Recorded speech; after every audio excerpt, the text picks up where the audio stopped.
Ladies and gentlemen, boys and girls, and children of all ages, what did y'all think about the grub? Now, there's plenty of food left. If you leave here hungry, it's your own fault. So if you need to, get up and go over there and grab you something else to eat. And you can eat anything but Mandy Hill's nanner pudding. Because somebody said, well, they need to take it home with them. So they said it was bad and they need to take it home to test it. So I really want to thank everybody for coming. I hope you enjoyed yourself. This is what our organization is about. We are a brotherhood. We are a sisterhood. All of us are supposed to be working together to make this organization and do what it can do and to honor our ancestors in the meantime. Remember, this is not about us, it is about them. If we did not have those brave men and women who made the stand they made 160 years ago, we would have had a completely different country. And they made that stand out of bravery and a sense of honor and a sense of duty and a sense of family. And I think the one thing that we do as an organization, and I've heard it said several times, is we are here to protect and preserve our culture that our ancestors brought us up under. Now, I did not introduce him earlier. The reason why I did not introduce him earlier is I get the honor to introduce him now. Now, this gentleman, I must not be a very memorable person because I had to introduce myself to him 3 times before he remembered me. Because each time he would come up and go to shake my hand and introduce himself, I go, I already know you. He goes, I know you? Unfortunately, yes. He is a great source for the SCV. He is some of the knowledge that he has on the foundation of our country is unbelievable, and how this nation was founded. It is my great honor to introduce our Army of Tennessee Councilman, Mr. Carl Jones.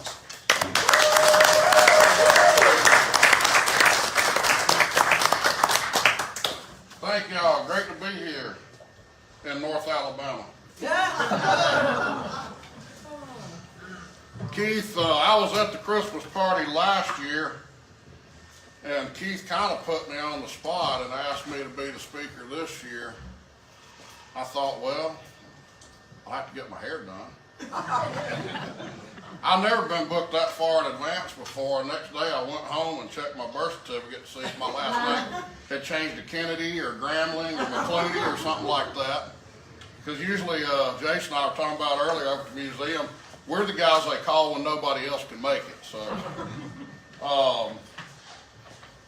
but no, it's great to be here. I love coming to the museum. Sometimes I just make an excuse to come up here and visit Elm Springs.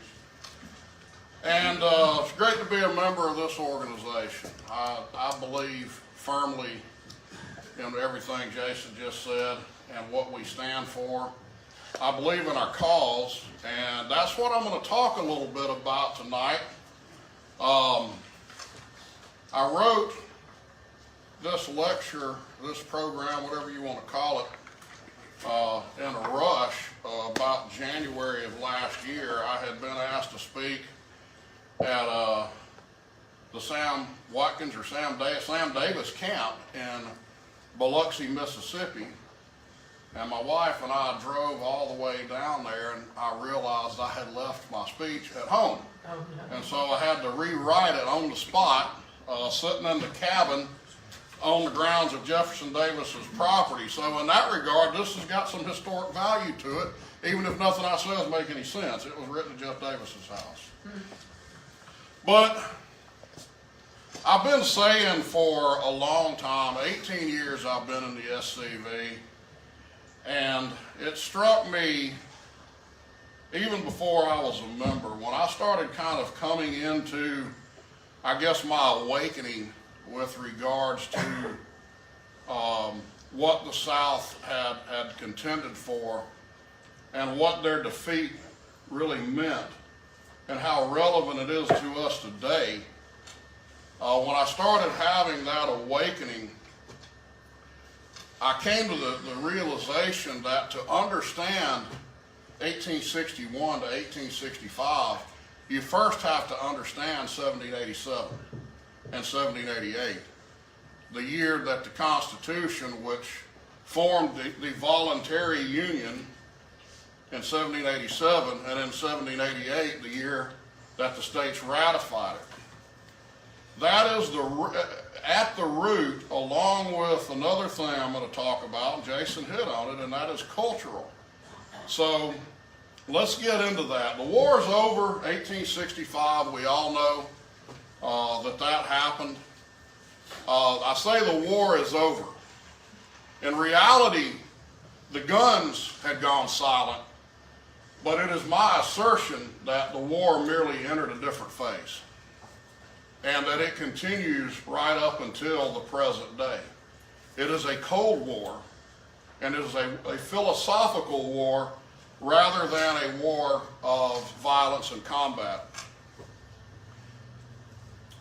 In 1866, English philosopher named Lord John Dahlberg Acton wrote to Robert E. Lee from across the Atlantic, from England.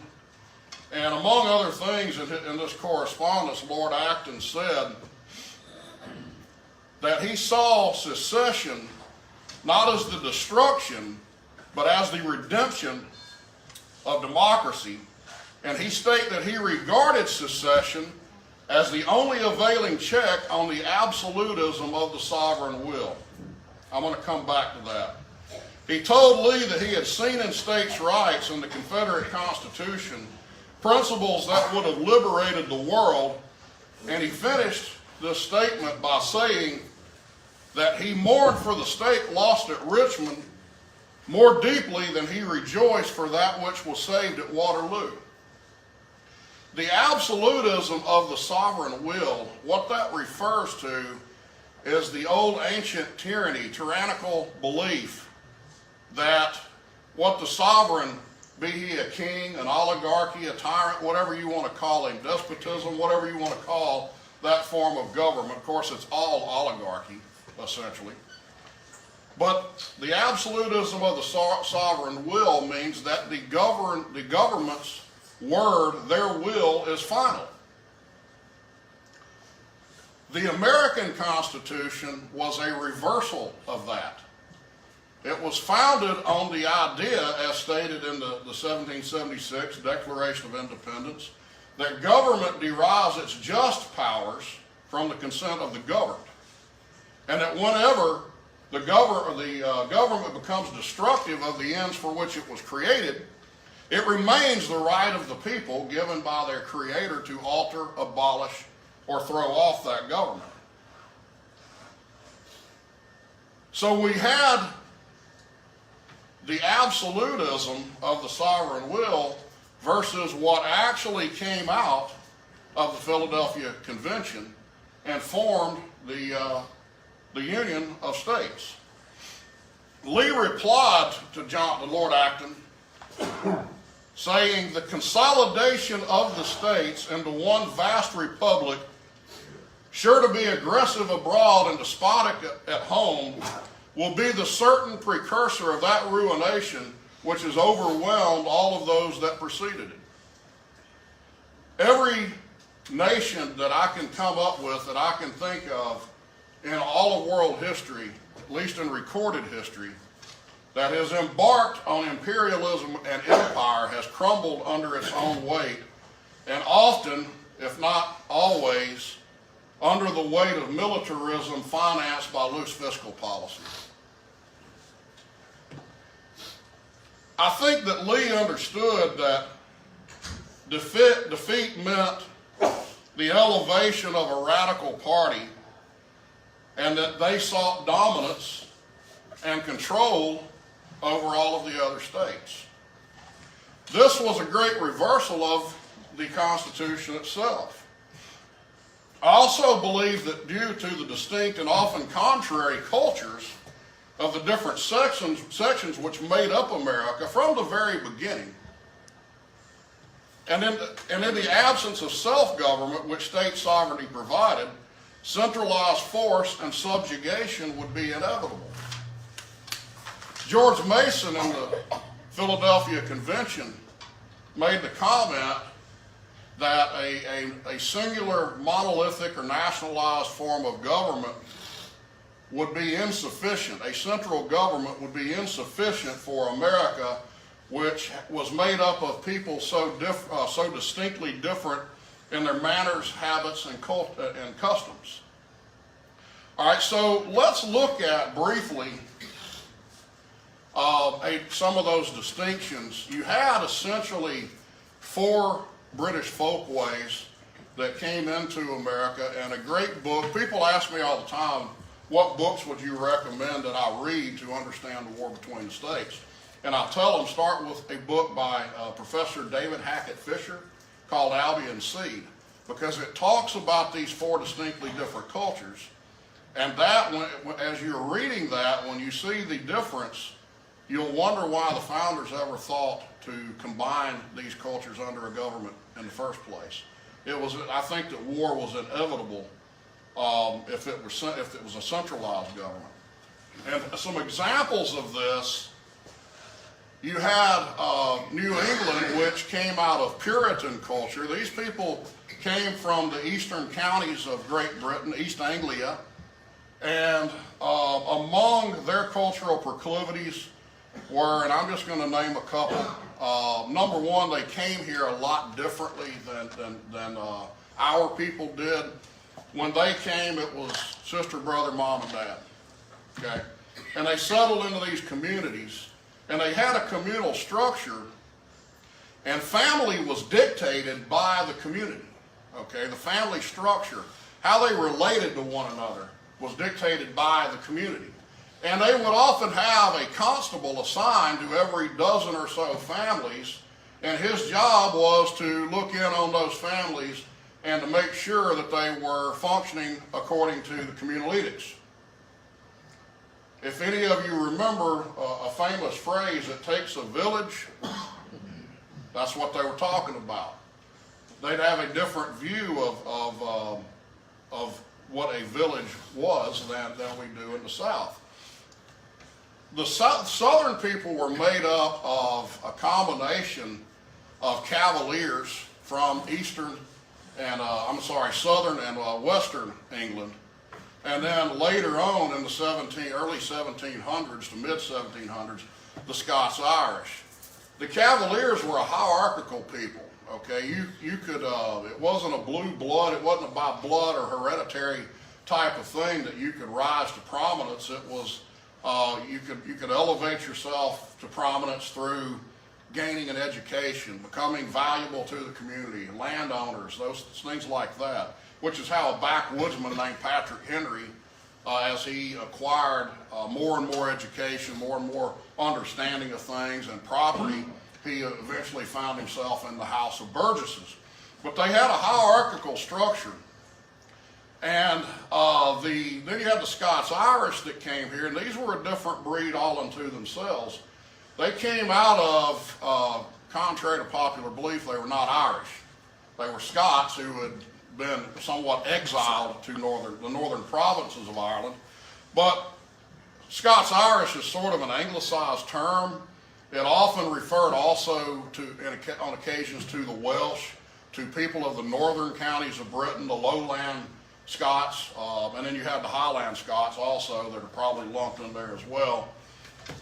But they were a very fiercely independent people. And when they came, it was mom, dad, sister, brother, grandma, grandpa, all the aunts and uncles, nieces and nephews, and they settled down on a common piece of property in the back countries, and they had their own community. They formed their own community. And if some Yankee constable had come around saying, hey, you're not doing this right, they'd have strung him up by his ears. Okay? Sound familiar? In the South, there was always an inherent distrust of government. Now, let me connect some dots for you. If you think that liberalism, as we know it today, might have been born out of Yankee culture, go to the head of the class. You're exactly correct. Of course, by the 1850s, 1860s, you got to mix some Marxism in there as well. But that's essentially where liberalism as we know it today comes from. It is why they cannot leave us alone. They believe that their ideas are so superior to everybody else's that they must inflict them on us for our own good. Hear, hear. This has been going on in this country for 400 years. Hear, hear. And if you want to go back further, it goes back further, because these same factions that we called rebels and Yankees in the 1860s were called Cavaliers and Roundheads in the English Civil War. They didn't like each other then either, before they even landed on this continent. So you have these distinctly different cultures, and now we're going to try to form a union out of them in the post-Revolutionary War period. How do we do this? Well, the Virginia Plan, which was named in subterfuge, it was called Virginia to fool people into thinking that it was a Southern conservative Virginia plan, but in reality it was based on the Yankee view of community, of government. And it called for, among other things, a strong protective tariff, the erosion of state sovereignty. Your governor, if this plan had been passed, would be chosen by the federal government, not by your vote. The feds were going to tell us who our governor could be. I wonder why they want to do that. It also called for a federal veto power over state law. So even before the Constitution was framed and ratified, they were trying to erode the rights of the states. Why? To inflict their view of community onto us through force of arms, through force of law. But thankfully, this was soundly rejected. And what came out of Philadelphia was a federal document. And when I say federal, I don't mean that it mirrored the ideas of those people who were dishonestly calling themselves the Federalists, because they weren't Federalists. That was another example of subterfuge.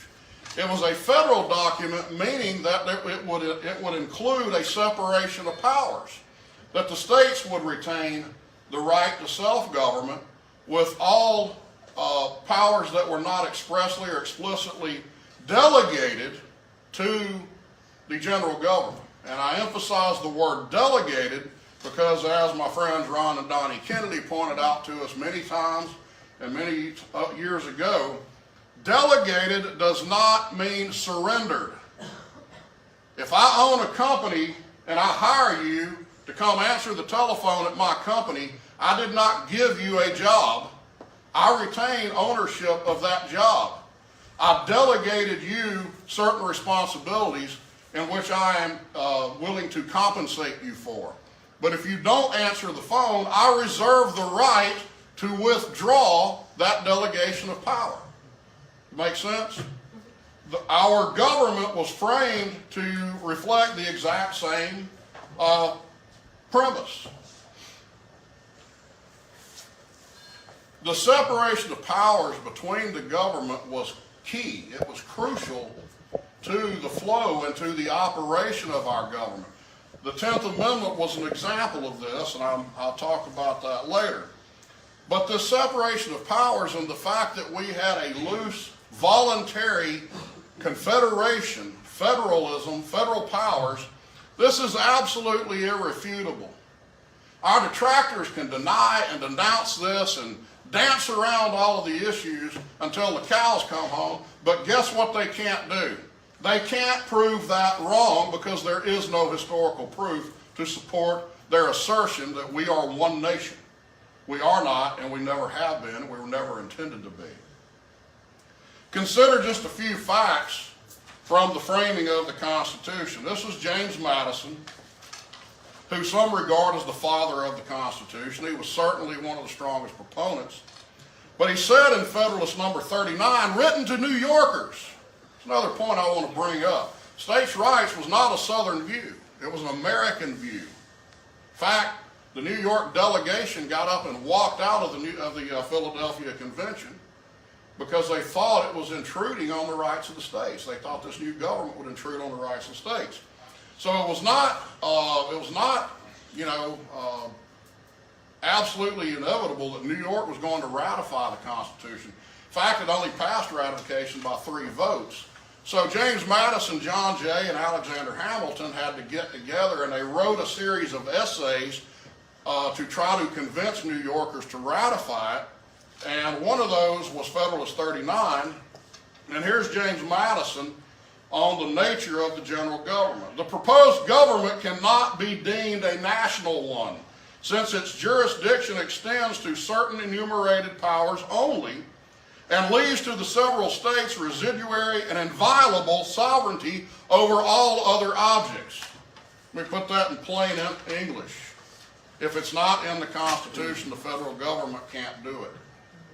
You ought to go read Article 1, Section 8 of the Constitution. You'd be surprised at the things that they can't do, but they are doing. And that is the end result of Lincoln's victory. Here's Madison again from Federalist 39. Each state in ratifying the Constitution is considered as a sovereign body, independent of all others, and only to be bound by its own voluntary act. Now, I've had liberals dance all around and troll. Yeah, he's not saying what you think he's saying there. Okay, how do I misdefine voluntary, sovereign, and independent? What do you think those words mean? The 10th Amendment was, as I mentioned earlier, was the most requested amendment among the Bill of Rights. It wasn't the first. In fact, you could take the Bill of Rights and flip it upside down, and that was the importance of those amendments to the states. The 10th, and if they'd have been released in terms of importance, the 10th Amendment would have been the first, the 9th would have been the second, so forth and so on. The 10th Amendment, if I'm going to go off the top of my head here, so don't hold me to this, but I'm going to be pretty close, paraphrasing. But it says the powers not delegated to the United States by the Constitution, nor prohibited by it to the states, are reserved to the states themselves, respectively, or the people. In other words, again, if it's not in there, you can't do it. Everything else that is not expressly delegated to the general government is a power reserved to the states. This would include drug laws, education funding, Social Security, all of those. There's nothing in the Constitution delegating for any of those things to exist at the federal level, but they can at the state level.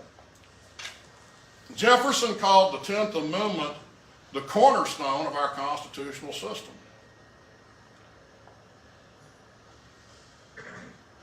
And moreover, if we go back to the principles that were, and these weren't any novel revolutionary principles that Jefferson wrote in the Declaration of Independence. Everything he said there was already codified in the English Constitution, which was an unwritten constitution, but is English common law. So he was, the main point of the Declaration was that the Crown was not obeying its own law. It wasn't that they were establishing some new, like I said, revolutionary doctrine. But he says in there, he recognizes in the Declaration, and all the colonies signed off on this, that it is the right of the people to alter, abolish, or throw off a government that has become destructive of the ends for which it was created. Remember, this is a reversal of the old ancient tyrannical belief in the absolutism of the sovereign will. So what came out of Philadelphia was a union of self-governing states that had created a general government and assigned specific powers to it to act as their agent, primarily dealing in foreign commerce and a common defense. Nothing more. That's all it was supposed to be. In 1798, Jefferson reiterated this in the Kentucky Resolution when he said, "The several states composing the United States of America are not united on the principle of unlimited submission to their general government, but that by compact under the style and title of a Constitution for the United States," not a Constitution of, a Constitution for the United States, They constituted a general government for special purposes, delegated to that government certain definite powers, reserving each state to itself the residuary mass of right to their own self-government, and that whensoever the general government assumes undelegated powers, its acts are unauthoritative, void, and of no force. That means there is no mandate for a state to enforce or abide by laws or actions taken by a general government that is exercising powers that were never consented to it. Imagine if we followed that doctrine today. In terms of secession, secession was never questioned by anybody until Lincoln. Virginia, Rhode Island, and New York in their ratification instruments. Let me say that again. Virginia, one southern, Rhode Island and New York, two northern states, ratified the Constitution on the premise that we reserve the right to reassume all delegated powers should the new government become perverted to our injury or oppression. Now, if they give that general government powers and then reassume them, what have they done? They seceded. That condition was accepted on the part of all 13 states, and by accepting that condition, it was made universal not only for those 13 states, but for every other state in the future that would come into the Union.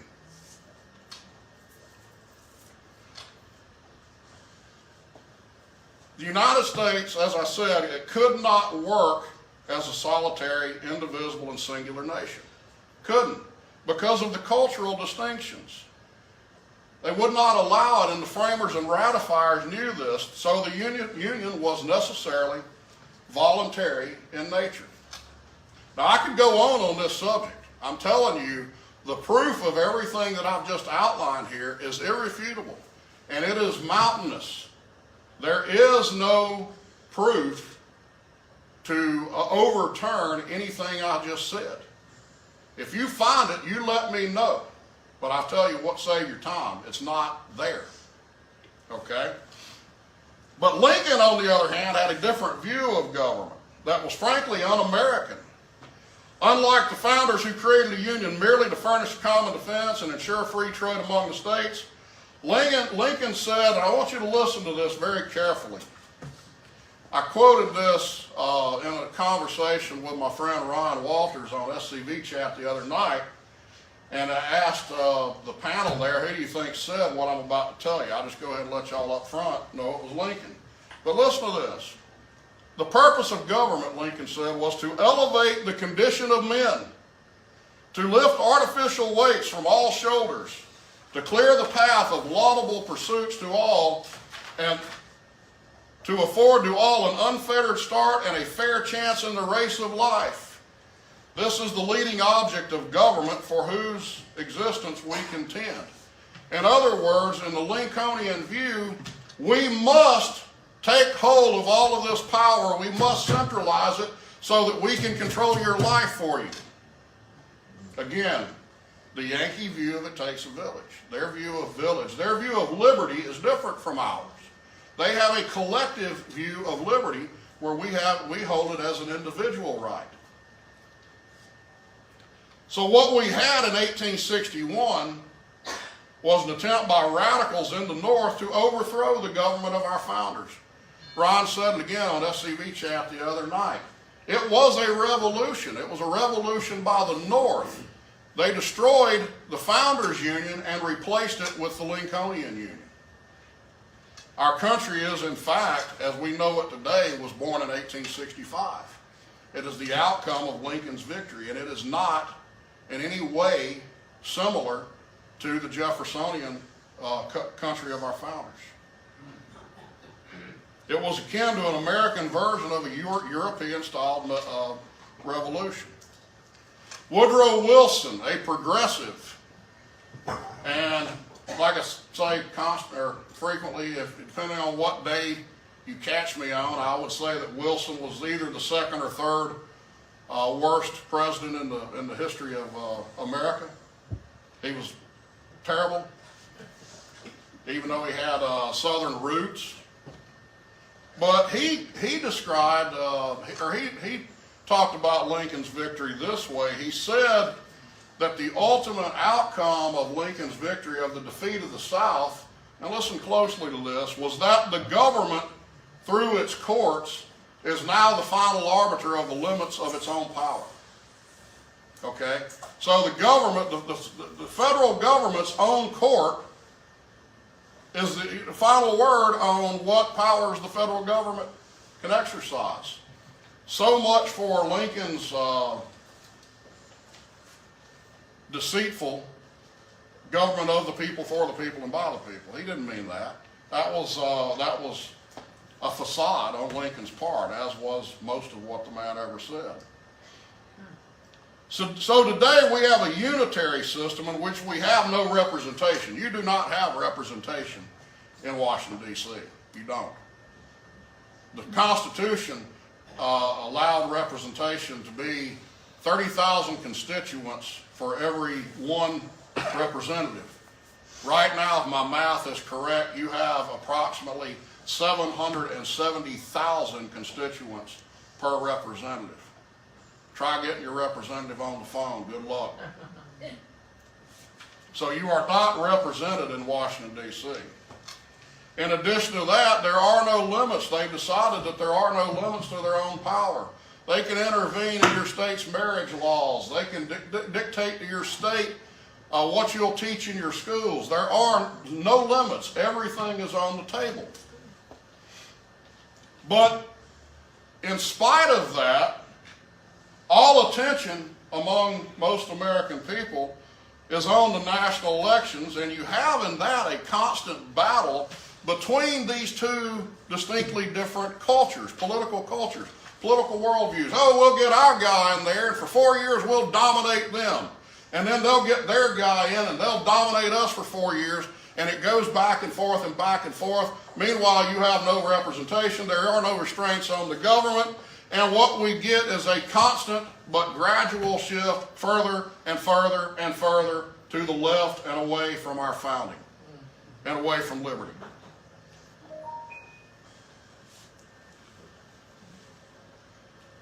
And again, to illustrate the fact that you and I have no representation, who's taken down the monuments?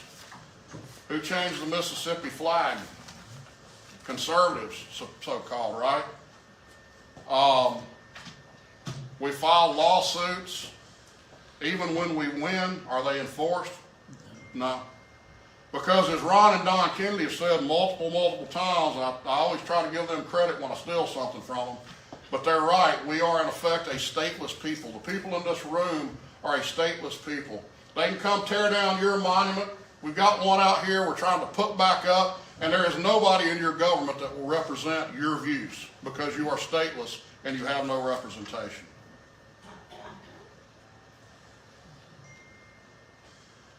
Now, I joke around a lot that the war between the states was the only war in the history of the world to have been centered around one and only one cause, if you listen to our leftist friends.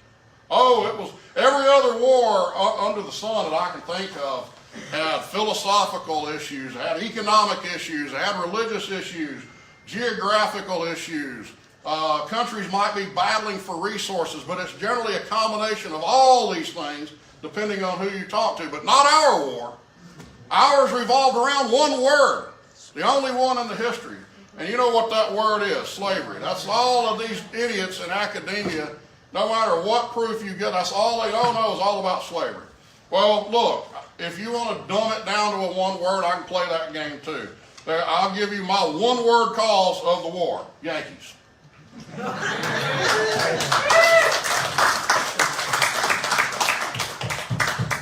But in truth, Robert E. Lee, Stonewall Jackson, and thousands of other men, your ancestors included, in a nutshell, what they went to war to prevent was the very monstrosity that you have today. This arbitrary, unlimited Frankenstein of a government that bears no reflection whatsoever of the intent of our founding generation. Your ancestors interposed their own lives between our rights. We talk about they were fighting for their rights. They were fighting for the rights of their posterity, which is us, just as much as they were their own. They interposed their own lives between those rights and the radical forces which sought to shackle them and by extension us. Any thinking person should recognize this in an educated society. And if we had an educated society, Americans across the country would honor what they stood for. The legacy of Lincoln is the undoing of Jeffersonian America. It was, in fact, a commission of treason against the Constitution. By the way, to further emphasize the Union, the federal Union, look up the definition of treason in Article 3 of the Constitution. It says, treason against the United States shall consist of making war against them, giving aid and comfort to their enemies. The United States are, plural, a them and a their, not an it or an its. It's not a singular nation. Your own Constitution says that, and surely even a liberal intellectual should be able to read that and understand what it says. So our ancestors undertook to prevent what ultimately became the progressive era. Lincoln was the first progressive president. By destroying the 10th Amendment and the separation of powers, he paved the way and laid the foundation for the progressive era, which has continued to this very day. The Confederate flag and the cause of our ancestors represent the American principles of individual freedom, the right to self-government, and the protection of liberty. You and I are right to honor our ancestors and our cause, regardless of how old-fashioned in our thinking our detractors think we are, because they don't know anything. They don't know what you and I know. Regardless of how much ridicule that they may throw at us in their stupidity, regardless of all these things, you and I were afforded by our ancestors the right to stand here today and proudly proclaim to the entire world, I am Southern and I will not apologize for it. We're Southern by birth, Southern by blood, Southern by tradition, Southern by heritage, and Southern by the grace of Almighty God. Thank you all. God save the South and Merry Christmas.